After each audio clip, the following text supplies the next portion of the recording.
ഖുർആനിലെ ഖവാത്തീമുൽ ബഖറ എന്ന ഒരു ഭാഗമുണ്ട്. ഏതാണ് ഖവാത്തീമുൽ ബഖറ എന്ന് പറയാൻ പറ്റുമോ? ഖവാത്തീമുൽ ബഖറ ഏതാ? വാക്കിനർത്ഥം അറിയുന്ന ആളുകൾക്ക് വേഗം പറയാൻ പറ്റും, അല്ലാത്തവർക്ക് അതൊരു ക്വിസ് ചോദ്യമായി കാണാം. ഖവാത്തീമുൽ ബഖറ ഏതാണ്? കേൾക്കുന്നില്ല? അവസാനത്തായത്ത് ആ വാചകത്തിന്റെ അതിന്റെ അർത്ഥമാണ് പറഞ്ഞല്ലേ, അവസാനത്തായത്ത്. അപ്പൊ ഏതാണെന്ന് പറയണ ഇനി ഏതാ? രണ്ടായത്തുകളുണ്ട് ഖവാത്തീമുൽ ബഖറ എന്ന് പറയുന്ന രണ്ടായത്തുകളെ സംബന്ധിച്ച. നമ്മൾ ഒറ്റ പേരിൽ ഒരു പേരിൽ അതിനെക്കുറിച്ച് പറയാറുണ്ട്. അതിന്റെ ആദ്യത്തെ വാക്കുകളാണ് ആ പറയുന്നതും. ആമനർ റസൂൽ. ആമനർ റസൂൽ അറിയാത്ത സ്ത്രീകൾ എത്ര ആൾക്കാർ ഇവിടെ ഉണ്ടാവും എന്ന് ചോദിച്ചാൽ എന്റെ അഭിപ്രായത്തിൽ ഒരു 10 ആളൊക്കെ കൈവന്നിക്കാറുണ്ടാവുള്ളൂ.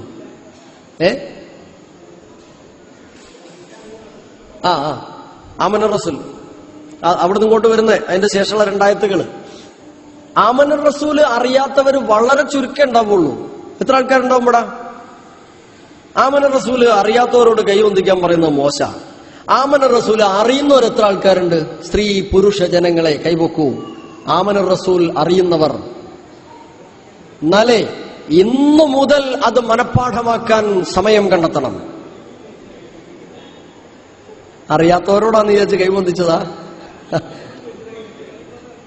ആയിക്കോട്ടെ. പിന്നെ ആമനർ റസൂല് പഠിക്കണം.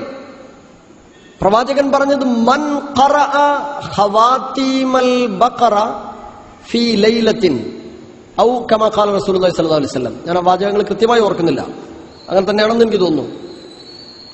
ആമനർ റസൂൽ ഖവാത്തീമുൽ ബഖറ രാത്രിയിൽ പാരായണം ചെയ്യുന്നവന് അത് തന്നെ മതിയെന്ന്.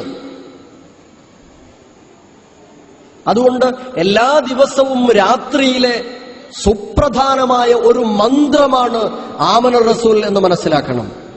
ജീവിതത്തിൽ നമുക്ക് തടുക്കാൻ കഴിയാത്ത ആകസ്മികമായ അപകടങ്ങളും ദുരിതങ്ങളും വന്നു പെടാനിടയുണ്ട്. അള്ളാഹു കാക്കട്ടെ. അപകട മരണങ്ങളും മാരക രോഗങ്ങളും. എന്താ ചെയ്യാൻ പറ്റും? നമുക്ക് എന്ത് ചെയ്യാൻ പറ്റും? നമ്മുടെ ശരീരത്തിലെ രോഗപ്രതിരോധ ശേഷി നഷ്ടപ്പെടുത്തിക്കൊണ്ടിരിക്കുന്ന ഭക്ഷണങ്ങളാണ് നാം കഴിക്കുന്നത് പോലും. എന്താ നമുക്ക് വരും ദിവസങ്ങളിൽ വരാനിരിക്കുന്ന രോഗം എന്നറിയില്ല. പെട്ടെന്നായിരിക്കും നമുക്ക് ഇന്ന രോഗമുണ്ട്, ഇന്ന രീതിയിൽ നാം പ്രയാസപ്പെട്ടു എന്നറിയുന്നത്. ഇങ്ങനെയുണ്ടാകുന്ന പ്രയാസങ്ങളിൽ നിന്ന് രക്ഷപ്പെടാൻ എന്താ വഴി? ഒരു വഴി ദുനിയാവിൽ ഇപ്പം ഇല്ല. അവിടെയുള്ള രക്ഷാമാർഗമായിട്ടാണ് പ്രവാചകൻ സല്ലല്ലാഹു അലൈഹി വസല്ലമക്ക് വിശുദ്ധ ഖുർആനിലൂടെ ഇത് പഠിപ്പിക്കപ്പെടുന്നത്. ആമനർ റസൂലിന്റെ ഓരോ ഭാഗവും പഠിക്കുമ്പോൾ ഒരു പ്രാവശ്യം അർത്ഥം വായിക്കുന്ന ആളുകൾക്ക് ഖുർആനിനോട് ഇഷ്ടമുണ്ടെങ്കിൽ, ജീവിതത്തിൽ ഇഹത്തിലും പരത്തിലും സ്വസ്ഥത ആഗ്രഹിക്കുന്നുവെങ്കിൽ തീർച്ചയായും അത് മനഃപ്പാഠമാക്കും. അതുകൊണ്ട് ആമനർ റസൂൽ പഠിക്കുക. ഞാൻ ആമനർ റസൂൽ ഒരു പ്രാവശ്യം ഓതാം. അഊദു ബില്ലാഹി മിനശ് ശൈത്വാനിർ റജീം. ബിസ്മില്ലാഹിർ റഹ്മാനിർ റഹീം. ആമനർ റസൂലു ബിമാ ഉൻസില ഇലൈഹി മിർ റബ്ബിഹി വൽ മുഅ്മിനൂൻ കുല്ലുൻ ആമന ബില്ലാഹി വമലായികതിഹി വകുതുബിഹി വറുസുലിഹി ലാ നുഫർരിഖു ബൈന അഹദിൻ മിർ റുസുലിഹി وقالوا سمعنا وأطعنا غفرانك ربنا وإليك المصير. لا يكلف الله نفسا إلا وسعها لها ما كسبت وعليها ما اكتسبت. ربنا لا تؤاخذنا إن نسينا أو أخطأنا. ربنا لا تؤاخذنا إن نسينا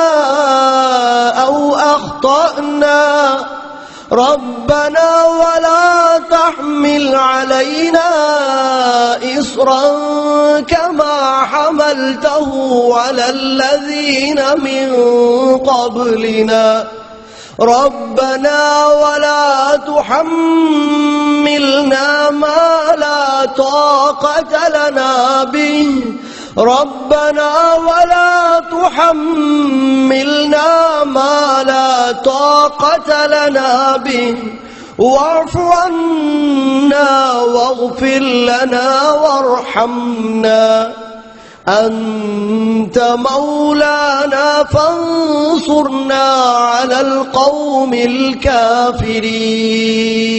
الكافرين. എത്ര പ്രാധാന്യമുള്ള ഭാഗമാണ്, പ്രാർത്ഥനയാണ്, മന്ത്രമാണ്. പ്രധാനപ്പെട്ട ഭാഗം നോക്ക്.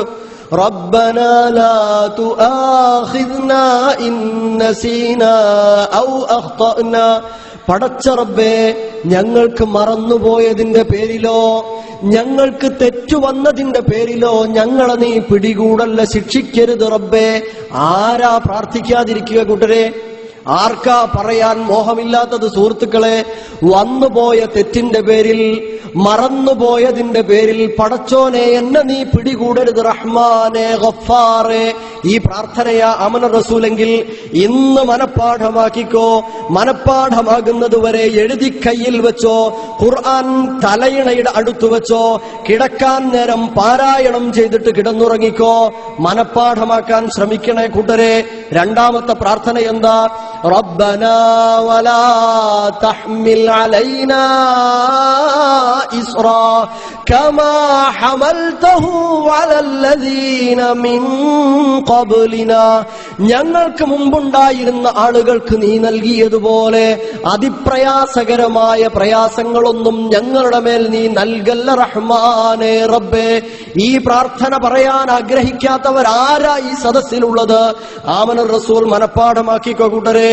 റബ്ബനാ വലാ തുഹമ്മിൽനാ മാ ലാ താഖത ലനാ ബിഹി. ഇതാരാ പറയാതിരിക്കുക? പടച്ച റബ്ബേ, ഞങ്ങൾക്ക് താങ്ങാൻ കഴിയാത്തത് ഞങ്ങളിൽ ഏൽപ്പിക്കല്ല റഹ്മാനെ. റബ്ബനാ, ഞങ്ങളുടെ റബ്ബേ, റഹ്മാനെ, പടച്ച റബ്ബേ. വലാ തുഹമ്മിൽനാ, ഞങ്ങളുടെ മേൽ നീ ഏറ്റിവെക്കല്ല, വഹിപ്പിക്കല്ല റബ്ബേ. മാലാ താഖത ലനാ ബിഹി, ഞങ്ങൾക്കത് താങ്ങാൻ കഴിയാത്തതാണെങ്കിൽ, താങ്ങാൻ കഴിയാത്തത് എന്റെ പുറത്ത് വെക്കല്ല റബ്ബേ എന്ന് ആരാ പറയാതിരിക്കുക? ആർക്കാ ഇത് പറയാൻ മോഹമില്ലാത്തത്? അതുകൊണ്ട് സഹോദരങ്ങളെ, പ്രാർത്ഥിക്കണം. എനിക്കൊരുപാട് തെറ്റ് വന്നിട്ടുണ്ട്, അഫ്വ് നൽകണം, വിട്ടുതരണം. വഗ്ഫിർ ലനാ, പാപങ്ങളെല്ലാം ഞങ്ങൾക്ക് പൊറുത്തു തരണം റബ്ബേ. വർഹംനാ, അതാണ് നിന്റെ കാരുണ്യം, അതുകൊണ്ട് ആ കാരുണ്യം ഞങ്ങൾക്ക് നൽകണേ. നിന്നോടിത് പറയാൻ എന്തെന്നല്ലേ റബ്ബേ കാരണം? അന്ത മൗലാന, നീയാണ് ഞങ്ങളുടെ രക്ഷാധികാരി. അതുകൊണ്ടാണ് നിന്നോടിത് പറയുന്നത്. അതുകൊണ്ട് രക്ഷാധികാരിയായ റബ്ബേ, ഫൻസുർനാ അലൽ ഖൗമിൽ കാഫിരീൻ. കാഫിറുകളായ, ഒന്നുകൂടെ ആഴത്തിൽ പറഞ്ഞാൽ ഇപ്പറഞ്ഞതിനെയെല്ലാം തള്ളിക്കറയുന്ന കാഫിറുകളിൽ നിന്ന് എന്നെ നീ സഹായിക്കണമേ എന്ന്. സഹോദരങ്ങളെ, ഖവാത്തീമുൽ ബഖറ മനപ്പാടാക്കൂലേ?